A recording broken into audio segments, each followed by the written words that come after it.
مسجد کا فیصلہ ہمارے خلاف آیا تو کیا کسی مسلمان نے کورٹ میں جا کر کسی جج کے اوپر جوتا پھینکا؟ جوتا پھینکنے والے کے بارے میں ایک لفظ نہیں بولا جاتا، نہ میڈیا میں بولا جاتا ہے، کیونکہ وہ اعلیٰ ذات سے اس کا تعلق تھا۔ ملک کی تاریخ اٹھا کر پڑھ لو، جو لوگ آج مسلمانوں کو گالی دیتے ہیں اور وفاداری کا سرٹیفکیٹ ہم سے پوچھتے ہیں، اتنا سب ہم نے سہا اور کل بھی سہیں گے، مگر وطن سے نفرت کے مظاہرے نہیں کیے۔ اقتدار پر بیٹھ کر ظلم کرنے والوں سے ہم نے کہا کہ تم ظالم ہو، ہم تم سے نفرت کرتے۔ تم مسلمانوں کو اگر تم دبا رہے ہو تو تم بھارت کو کمزور کر رہے ہو۔ اور پھر آپ دیکھتے ہیں کہ اس لمبے ہمارے ملک کے سفر میں 62 دسمبر میں کشمیر میں رسول اللہ صلی اللہ علیہ وسلم کا منہ مبارک چوری ہو گیا۔ کیا آپ جانتے ہیں کہ 8 لاکھ مسلمانوں کو اس وقت ایسٹ پاکستان میں ڈھکیل دیا گیا؟ 8 لاکھ، یہ ڈیٹا ہے اس کا۔ فسادات کتنے ہوئے؟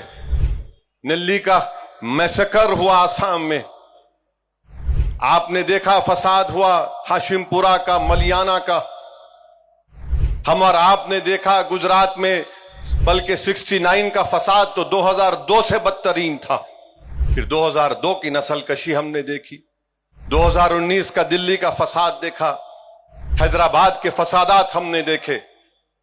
مگر ایک بات جو لوگ سمجھتے نہیں ہیں وہ یہ ہے کہ ان تمام فسادات کو ہم نے دیکھا، ہماری مسجد کو شہید کر دیا گیا، اور کورٹ کا جب فیصلہ آیا تو کورٹ نے کہا کسی نے شہید نہیں کیا۔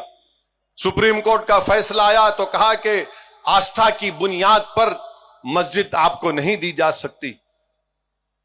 ملک کی تاریخ اٹھا کر پڑھ لو، جو لوگ آج مسلمانوں کو گالی دیتے ہیں اور وفاداری کا سرٹیفکیٹ ہم سے پوچھتے ہیں، اتنا سب ہم نے سہا اور کل بھی سہیں گے، مگر وطن سے نفرت کے مظاہرے نہیں کیے۔ اقتدار پر بیٹھ کر ظلم کرنے والوں سے ہم نے کہا کہ تم ظالم ہو، ہم تم سے نفرت کرتے۔ تم مسلمانوں کو اگر تم دبا رہے ہو تو تم بھارت کو کمزور کر رہے ہو۔ اگر بھارت ایک دنیا کا امن گاہ بننا چاہتا ہے، ایک ڈیولپ کنٹری بننا چاہتا ہے، کیسے بنے گا جب آپ 19 کروڑ مسلمانوں کو اس طرح حقارت کی نظر سے دیکھیں گے، ان سے ناانصافی کریں گے؟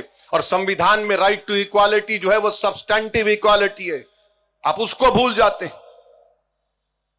مسجد کا فیصلہ ہمارے خلاف آیا تو کیا کسی مسلمان نے کورٹ میں جا کر کسی جج کے اوپر جوتا پھینکا؟ جوتا پھینکنے والے کے بارے میں ایک لفظ نہیں بولا جاتا، نہ میڈیا میں بولا جاتا ہے، کیونکہ وہ اعلیٰ ذات سے اس کا تعلق تھا۔ ہماری وطن سے محبت ہے اور رہے گی۔ تم حکمران ہو تو تمہاری وجہ سے ڈر کر نہیں، بلکہ وطن کی محبت ہماری ہے اور رہے گی انشاءاللہ تعالی۔